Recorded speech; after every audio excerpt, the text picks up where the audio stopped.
ಪಕ್ಷ ಅಂದ್ರೆ ಏನು? ಒಬ್ಬ ವ್ಯಕ್ತಿಗೆ ಮಾತ್ರ ಸೀಮಿತನಾ? ಒಬ್ಬರನ್ನ ಬಿಟ್ಟು ಬೇರೆ ಯಾರೂ ಕೆಲಸ ಮಾಡೇ ಇಲ್ವಾ? ಇಲ್ಲಿಯವರೆಗೂ ಯಾರೂ ಪಕ್ಷವನ್ನು ಅಧಿಕಾರಕ್ಕೆ ತಂದೇ ಇಲ್ವಾ? ರಾಜ್ಯದಲ್ಲಿ ಒಬ್ಬ ವ್ಯಕ್ತಿಯಿಂದ ಮಾತ್ರ ಅಧಿಕಾರಕ್ಕೆ ಬಂದ್ವಾ? ಉತ್ತರ ಕೊಡಿ ಉಸ್ತುವಾರಿ ರಣದೀಪ್ ಸಿಂಗ್ ಸುರ್ಜೇವಾಲಾ ಅವರೇ. ಉಸ್ತುವಾರಿ ಸುರ್ಜೇವಾಲಾಗೆ ಸಾಹುಕಾರ್ ಡೈರೆಕ್ಟ್ ಪ್ರಶ್ನೆಯನ್ನ ಮಾಡಿದ್ದಾರೆ. ಸಿಎಲ್ಪಿ ಸಭೆ ಬಳಿಕ ಸುರ್ಜೇವಾಲಾ ಸತೀಶ್ ಜಾರಕಿಹೊಳಿ ಸಭೆ ನಡೆದಿದೆ. ಪ್ರತ್ಯೇಕ ಸಭೆ ನಡೆಸಿದ್ರು ಸುರ್ಜೇವಾಲಾ ಸತೀಶ್ ಜಾರಕಿಹೊಳಿ. ಸುರ್ಜೇವಾಲಾರನ್ನ ಪ್ರಶ್ನೆಗಳಿಂದಲೇ ಲಾಕ್ ಮಾಡಿದ್ದಾರೆ ಸಾಹುಕಾರ್. ಸಿದ್ದರಾಮಯ್ಯ ಬಗ್ಗೆ ಏನು ತಿಳಿದುಕೊಂಡಿದ್ದೀರಿ ಹೇಳಿ? ಕರ್ನಾಟಕದ ಜಾತಿ ಸಮೀಕರಣದ ಬಗ್ಗೆ ಗೊತ್ತಾ ನಿಮಗೆ? ಇಲ್ಲಿನ ಸೋಷಿಯಲ್ ಎಂಜಿನಿಯರಿಂಗ್ ಬಗ್ಗೆ ಗೊತ್ತಾ? ಡಿಕೆಶಿ ಒಬ್ಬರನ್ನ ಇಟ್ಟುಕೊಂಡು ಏನು ಮಾಡ್ತೀರಿ ಹೇಳಿ? ಕರ್ನಾಟಕದಲ್ಲಿ ಕಾಂಗ್ರೆಸ್ ಪಕ್ಷಕ್ಕೆ ಬೆನ್ನೆಲುಬು ಅಹಿಂದ. ಒಬಿಸಿ ನಾಯಕರನ್ನ ಕಡೆಗಣಿಸ್ತೀರಿ, ದಲಿತರನ್ನು ಬಿಡುತ್ತಿಲ್ಲ. ಅಲ್ಪಸಂಖ್ಯಾತರ ನಾಯಕರಿಗೂ ಅವಕಾಶ ನೀಡಲು ಹಿಂದೆ ಮುಂದೆ ನೋಡ್ತೀರಿ. ನಿಮ್ಮ ವರ್ತನೆ ಹೀಗೆ ಮುಂದುವರೆದ್ರೆ ಮುಂದೆ ಏನಾಗುತ್ತೆ? ನೀವೇ ಹೊಣೆ. ನಾವು 40 ವರ್ಷಗಳಿಂದ ರಾಜಕೀಯ ಮಾಡಿಕೊಂಡು ಬರ್ತಾ ಇದ್ದೇವೆ. ಏನ್ ಮಾಡಬೇಕು ನಮಗೂ ಗೊತ್ತಿದೆ ಅಂತ ಸತೀಶ್ ಜಾರಕಿಹೊಳಿ ನೇರವಾಗಿ ಹೇಳಿದ್ದಾರೆ. ಸತೀಶ್ ಜಾರಕಿಹೊಳಿ ಮಾತಿಗೆ ಬೆಪ್ಪಾಗಿ ಕುಳಿತಿದ್ದಾರೆ ಸುರ್ಜೇವಾಲಾ.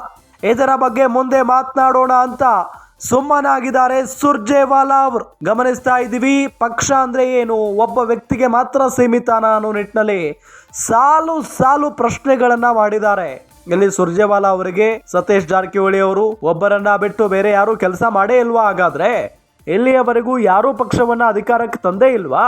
ರಾಜ್ಯದಲ್ಲಿ ಒಬ್ಬ ವ್ಯಕ್ತಿಯಿಂದ ಮಾತ್ರ ಅಧಿಕಾರಕ್ಕೆ ಬಂದ್ವಾ ನಾವೆಲ್ಲ? ಉತ್ತರ ಕೊಡಿ ಉಸ್ತುವಾರಿ ರಣದೀಪ್ ಸಿಂಗ್ ಸುರ್ಜೇವಾಲಾ ಅವರೇ ಅನ್ನೋ ನಿಟ್ಟಿನಲ್ಲಿ ಸಾಹುಕಾರ್ ಡೈರೆಕ್ಟ್ ಆಗಿ ಪ್ರಶ್ನೆಯನ್ನ ಮಾಡಿದ್ದಾರೆ. ಸಾಕಷ್ಟು ಪ್ರಶ್ನೆಗಳನ್ನ ಮಾಡಿದ್ದಾರೆ. ಸಾಹುಕಾರ್ ಮಾತು ಕೇಳಿಸಿಕೊಂಡಂತ ಸುರ್ಜೇವಾಲಾ ಸೈಲೆಂಟ್ ಆಗಿ ಕೂತು ಬಿಟ್ಟಿದ್ದಾರೆ. ಏನಪ್ಪಾ ಹಿಂಗೆಲ್ಲ ತರಾಟೆಗೆ ತೆಗೆದುಕೊಂಡುತ್ತಾ ಇದಾರಲ್ಲ ಇವರು ಅಂತ ಹೇಳಿ. ಸಿಎಲ್ಪಿ ಸಭೆ ಆಗುತ್ತೆ ನಿನ್ನೆ. ಸಿಎಲ್ಪಿ ಸಭೆ ಬಳಿಕ ಈ ರೀತಿಯಾದಂತ ಪ್ರಶ್ನೆಗಳನ್ನ ಮಾಡ್ತಾರೆ. ಒಂದು ಸಭೆ ನಡೆಯುತ್ತೆ ಸುರ್ಜೇವಾಲಾ ಸತೀಶ್ ಜಾರಕಿಹೊಳಿ ಅವರ ನಡುವೆ. ಸುರ್ಜೇವಾಲಾರನ್ನ ಪ್ರಶ್ನೆಗಳಿಂದಲೇ ಲಾಕ್ ಮಾಡ್ತಾರೆ ಸಾಹುಕಾರ್. ಸಿದ್ದರಾಮಯ್ಯ ಬಗ್ಗೆ ಏನ್ ತಿಳ್ಕೊಂಡಿದ್ದೀರಿ ನೀವು ಹೇಳಿ? ಕರ್ನಾಟಕದ ಜಾತಿ ಸಮೀಕರಣದ ಬಗ್ಗೆ ಗೊತ್ತಾ ನಿಮಗೆ? ಇಲ್ಲಿನ ಸೋಷಿಯಲ್ ಎಂಜಿನಿಯರಿಂಗ್ ಬಗ್ಗೆ ಗೊತ್ತಾ? ಡಿಕೆಶಿ ಒಬ್ಬರನ್ನ ಇಟ್ಕೊಂಡು ಏನ್ ಮಾಡ್ತೀರಿ ಹೇಳಿ ನೀವು? ಪಕ್ಷವನ್ನ ಅಧಿಕಾರಕ್ಕೆ ತರೋ ತಾಕತ್ತಿದೆಯಾ ಡಿಕೆಶಿ ಒಬ್ಬರನ್ನ ಇಟ್ಕೊಂಡು? ಕರ್ನಾಟಕದಲ್ಲಿ ಕಾಂಗ್ರೆಸ್ ಪಕ್ಷಕ್ಕೆ ಬೆನ್ನೆಲುಬು ಅಹಿಂದ.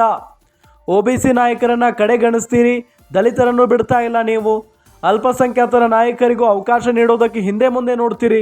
ನಿಮ್ಮ ವರ್ತನೆ ಹೀಗೆ ಮುಂದುವರೆದ್ರೆ ಮುಂದೆ ಏನಾಗುತ್ತೆ? ಏನೇ ಆದರೂ ಕೂಡ ನೀವೇ ಜವಾಬ್ದಾರಿ ಅದಕ್ಕೆ.